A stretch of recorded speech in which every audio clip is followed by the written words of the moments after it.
जय श्री कृष्णा। वृतांत कथा में आपका स्वागत है। आज हम दशामाता की कहानी सुनाने जा रहे हैं। एक राजा के दो रानियां थी। बड़ी रानी के कोई संतान नहीं थी, किंतु छोटी रानी के एक पुत्र था। राजा छोटी रानी और उसके पुत्र को बहुत प्यार करते थे। यह देखकर बड़ी रानी को ईर्ष्या होती थी। वह राजकुमार के प्राणों की प्यासी हो गई थी।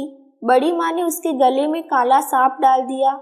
वह लड़का दशा रानी का दिया हुआ ही था, तो दशा रानी की कृपा से लड़के के गले में पड़ा हुआ सांप आप ही सरक कर भाग गया। उसे विष के लड्डू दिए। ज्यों ही खाने लगा त्यों ही दशा रानी ने किसी दासी के वेश में प्रकट होकर लड्डू छीन लिए। बड़ी रानी ने उसे पकड़कर गहरे कुएं में डाल दिया और दशा माता ने उसे बीच में ही रोक लिया।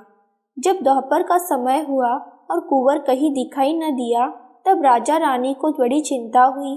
जहाँ तहाँ लोग उसकी तलाश करने लगे। राजा रानी पुत्र शोक में रोने लगे। तब दशा माता एक भिखारिनी के वेश में राजकुमार को एक वस्त्र में ही छिपाए हुए भिक्षा के लिए राजद्वार पर आई। तब सिपाहियों ने दुत्कार कर कहा कि यहाँ तो राजा का कुमार खो गया है, तुझे भिक्षा की पड़ी है, चल हट यहाँ से। तब दशा माता बोली, भाइयों, पुण्य का प्रभाव बहुत बड़ा होता है। यदि मुझे भिक्षा मिल जाए तो संभव है कि खोया हुआ राजकुमार भी मिल जाए। यह कहकर वह देहरी के भीतर पैर रखने लगी। उसी समय दशा माता ने एक वस्त्र में से बालक का पैर उगाड़ दिया। सिपाहियों ने समझा कि अभी कुंवर इसके हाथ में है, इसे जाने दो और कुंवर को भीतर छोड़ आने दो। उधर से बाहर आने लगेगी तब पकड़कर बिठा लेंगे। दशा माता कुंवर को लिए हुए भीतर चली गई। उसने राजकुमार को चौक में छोड़ दिया और वहां से वापस होकर चल दी। परंतु रानी ने उसे देख लिया था। उसने डांटकर कहा, तू कौन है? तूने 3 दिन से मेरे लड़के को छिपा कर रखा है, तूने ऐसा क्यों किया? दशा माता उसी क्षण ठहर गई। उसने कहा कि रानी, मैं तुम्हारे पुत्र को चुराने छिपाने वाली नहीं हूँ। मैं ही तेरी आराध्य देवी दशा माता हूँ।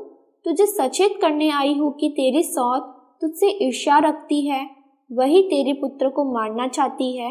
अपने पुत्र को कभी उसके पास न जाने दो। और सारा हाल कह सुनाया। माता बोली, मैं तुमको चेतावनी देने आई हूँ। तब रानी भगवती के पैरों में गिर पड़ी। उसने विनीत भाव में प्रार्थना की, जैसे आपने मेरे पुत्र की रक्षा की, वैसे ही मेरे सुख सौभाग्य की रक्षा करना और मेरे यही आप सदैव रहिए। मुझसे जो सेवा पूजा बनेगी सो करूँगी। दशा माता ने कहा कि मैं किसी के घर में नहीं रहती। जो श्रद्धा पूर्वक मेरा स्मरण करता है उसी के हृदय में रहती हूँ। मैंने तुझे साक्षात दर्शन दिया।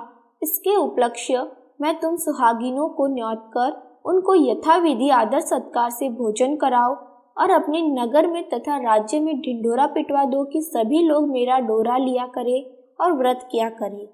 यह कह दशा माता अंदर ध्यान हो गई। रानी ने शहर भर के सौभाग्यवती स्त्रियों को निमंत्रण देकर बुलाया। उपटन से लेकर सिरोभूषण श्रृंगार तक उनकी यथाविधि सेवा शुश्रूषा करके वह गहने आदि देकर आंचल भरे और भोजन कराकर विदा किया। शहर और राज्य में भी ढिंढोरा पिटवा दिया कि अब सब लोग दशा माता के डोरे लिया करें। दशा माता की जय। धन्यवाद।